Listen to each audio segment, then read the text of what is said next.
آج کل آپ میڈیا کو دیکھیں تو کیا ماتم بچھا ہوا ہے۔ کوئی کہہ رہا ہے یہ چور ہے، کوئی کہہ رہا ہے یہ چور ہے، اور فلسطین میں مسلمانوں کے ساتھ کیا ہو رہا ہے اس کے لیے کوئی آواز نہیں اٹھا رہا۔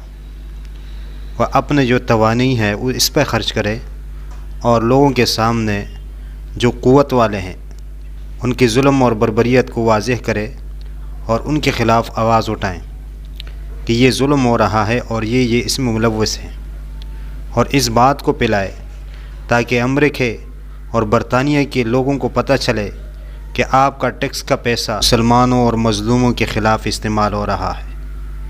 اس بات کی ضرورت ہے، اور یہ یہاں لگے ہوئے ہیں کہ یہ چور ہے، فلاں ہوا اور یہ ہوا اور یوں ہوا۔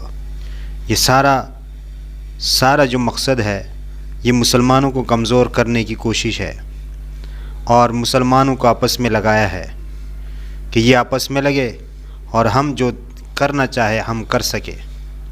تو آج مسلمانوں کو بیدار ہونا چاہیے اور متفق ہونا چاہیے کہ مسلمان ایک دوسرے کی مدد کر سکے، کیونکہ مسلمان ایک دوسرے کا بھائی ہے، اور حدیث میں تو رسول اللہ صلی اللہ علیہ وسلم نے تمام مسلمانوں کو ایک جسم قرار دیا ہے کہ جب جسم کے کسی حصے کو تکلیف ہوتا ہے تو پورا جسم اس میں مبتلا ہو جاتا ہے اور پورے جسم کو جو ہے تکلیف محسوس ہوتی ہے۔